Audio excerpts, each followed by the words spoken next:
सभी का added junior high school शिक्षक भर्ती को लेकर के बात करेंगे। हाई कोर्ट की कॉज लिस्ट कोर्ट ऑर्डर कब तक आ सकता है और साथ ही साथ जो भी भर्तियां कंप्लीट हो रही है, चाहे DSSB की हो, चाहे LT ग्रेड की वेटिंग लिस्ट भी आ गई है। TGT PGT की काउंसलिंग, जो वेटिंग लिस्ट वाले उनकी काउंसलिंग भी जुलाई में होगी, इसी महीने होगी। तो इनका जूनियर एडेड शिक्षक भर्ती के मेरिट पर कितना प्रभाव पड़ सकता है विषयवार। आगे दो और भर्तियों को लेकर के बात करेंगे। बिहार शिक्षक भर्ती में अन्य राज्यों के अभ्यर्थियों के आवेदन का विरोध किया जा रहा है, जबकि आप अगर उत्तर प्रदेश की बात कर लें तो किसी भी भर्ती को आप देखें तो उसमें अन्य राज्यों के अभ्यर्थी भी आवेदन कर सकते हैं और बिहार राज्य के बड़ी संख्या में अभ्यर्थी आवेदन करते हैं। तो ये चीज़ भी उन लोगों को सोचना चाहिए। और बिहार सरकार के द्वारा जो संवैधानिक प्रावधान है उसके अनुसार ही अन्य राज्यों के अभ्यर्थियों को मौका दिया गया है। जैसा कि आप सभी देख सकते हैं, शिक्षक भर्ती पर सवाल, पटना में बवाल। बिहार सरकार के डोमिसाइल नीति के विरोध में आज शिक्षक अभ्यर्थी विरोध प्रदर्शन कर रहे हैं। पहले ये प्रदर्शन पटना के गांधी मैदान के पास शुरू हुआ और उसके बाद डाक बंगला चौराहे पर प्रदर्शनकारी पहुंच गए। यहां इन्हें हटाने में पुलिस ने बल का प्रयोग किया और कई प्रदर्शनकारियों को हिरासत में लिया गया। अब देखिए साथियों, ये हो सकता है उनको लग रहा हो कि अन्य राज्यों के अभ्यर्थियों के आवेदन करने पर कहीं ना कहीं कंपटीशन बढ़ेगा और अगर केवल बिहार के ही निवासी अगर आवेदन कर पाएंगे। वैसे भी आप देखेंगे प्राइमरी के लिए ही अन्य राज्यों के अभ्यर्थी आवेदन कर सकते हैं। TGT हो, PGT हो, चाहे जूनियर वाला हो, TGT PGT में वैसे भी यह स्टेट चाहिए और बिहार का यह स्टेट चाहिए। 2019 के बाद से यह स्टेट हुआ नहीं है।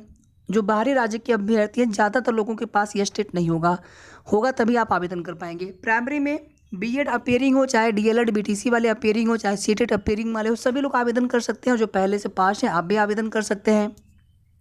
तो इसमें अन्य राज्यों के अभ्यर्थियों को मौका मिलेगा, सभी लोग आवेदन कर सकते हैं जो भी क्राइटेरिया पूरी करेंगे, यानी लगभग जो है सभी के पास ये क्राइटेरिया होगी। या फिर जो अपियरिंग वाले हैं, जो लास्ट डेट उसमें एक क्रूशियल डेट भी दिया गया है, कट ऑफ डेट भी दिया गया है, उस डेट तक होना चाहिए, पास्ट होना चाहिए। पास आप रहेंगे तभी आपको एलिजिबल किया जाएगा। तो फिलहाल में यहाँ पर विरोध किया जा रहा है, अब देखिए आगे क्या होता है। बाकी जो भी अन्य राज्यों के अभ्यर्थी हैं, अगर आप आवेदन करना चाहते हैं, एलिजिबल हैं, तो आप समय से पहले आवेदन कर लें, लास्ट डेट का इंतजार न करें। इसके आगे देखिए साथियों, यूपी में प्राथमिक शिक्षक भर्ती को लेकर के लगभग सभी अभ्यर्थियों के मन में एक निराशा का भाव बैठ गया है कि भर्ती तो आएगी नहीं। देखिए, मान लीजिए विधानसभा चुनाव में सरकार ने भर्ती नहीं निकाली, पिछले लोकसभा चुनाव 2019 से पहले 2018 में बम्पर भर्तियों का विज्ञापन आया था। भले ही वे सीटें शिक्षा मित्रों के समायोजन रद्द होने से खाली हुई थी, लेकिन आप देखेंगे पिछले 4 से 5 साल में लगातार सीटें खाली हो रही हैं। अभी देवरिया जिले का आपने देखा होगा, जो लेटर गया था, तो उसमें आप देखेंगे कि बड़ी संख्या में सीटें खाली हैं और इसी तरह से सभी 75 जिलों में बड़ी संख्या में सीटें खाली हैं, पद खाली हैं। अब मुख्यमंत्री जी ने भले ही ट्वीट कर बोल दिया हो कि उसमें जो है तकनीकों का प्रयोग करते हुए उसकी व्यवस्था की जाए, लेकिन जब तक आप योग्य शिक्षकों की भर्ती नहीं करेंगे तब तक कहीं ना कहीं शिक्षण की जो प्रक्रिया है वो ठीक से नहीं चल पाएगी, बाधित होती रहेगी। और एक बार फिर से उम्मीद है साथियों कि अगले लोकसभा चुनाव यानी 2019 के बाद से अब जो है 2024 में लोकसभा चुनाव होने जा रहा है, तो उसके पहले पहले आपको एक बड़ी प्राथमिक शिक्षक भर्ती उत्तर प्रदेश के अंदर यूपी सुपर टेट की वैकेंसी देखने को मिलने वाली है।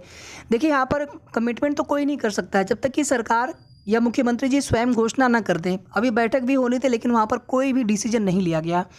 तो फिलहाल में तैयारी करते रहें, कोई भी कमिटमेंट तो नहीं यहाँ पर किया जा सकता है, लेकिन अगर भर्ती का विज्ञापन आ गया, तैयारी आपकी अधूरी रही। आप सभी जानते हैं कि इसमें सबको मतलब अन्य राज्यों के अभ्यर्थी भी आवेदन करेंगे। अब बिहार जैसा तो यहाँ पर होने वाला है नहीं, तो कंपटीशन काफ़ी ज़्यादा होगा। और जिस तरह से आप देख रहे होंगे कि B.Ed को हर भर्ती में लगभग शामिल किया जा रहा है, चाहे मध्य प्रदेश हो चाहे बिहार हो, तो इसी तरह से BSTC B.Ed का कोर्ट ऑर्डर अभी सुप्रीम कोर्ट से आना है।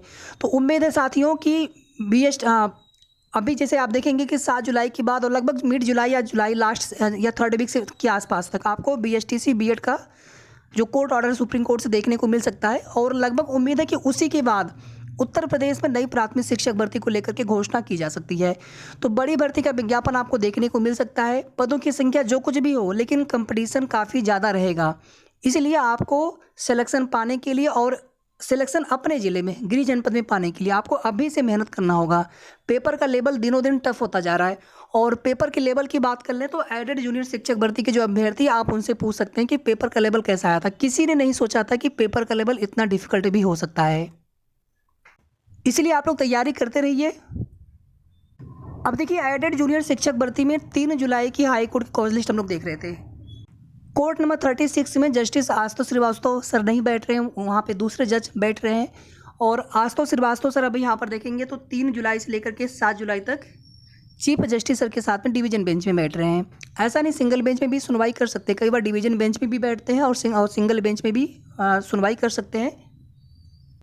ये 3 जुलाई की कॉज लिस्ट है, कोर्ट नंबर 36 भी हमने चेक किया था, तो जस्टिस आशुतोष श्रीवास्तव सर की बेंच अभी है नहीं। बाकी देखिए कोर्ट ऑर्डर जुलाई में ही 100% आना है, जहाँ तक देखिए लग रहा है हमें।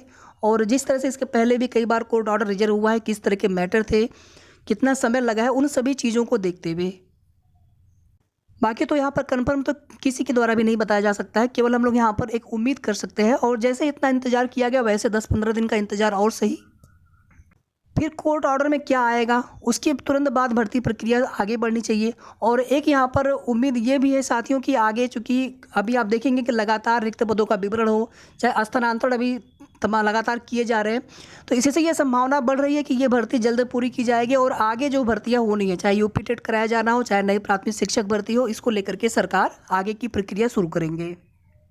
जून की शुरुआत से ही हम आप सभी से कह रहे थे कि कम से कम आप लोग 15 जुलाई तक मान करके चले, 15 जुलाई के आसपास तक आपको कोर्ट ऑर्डर देखने को मिल सकता है। और अभी देखिए जो भी वेटिंग लिस्ट क्लियर हो रही है, अभी देखेंगे DSSB में भी आप देखेंगे नियुक्ति हुई है, और लगातार कई भर्तियाँ सेम ग्रेड पे की या फिर हाई ग्रेड पे की पूरी हुई हैं, चाहे पहले की भर्ती थी, चाहे अभी हाल ही में कोई भर्ती पूरी हुई हो।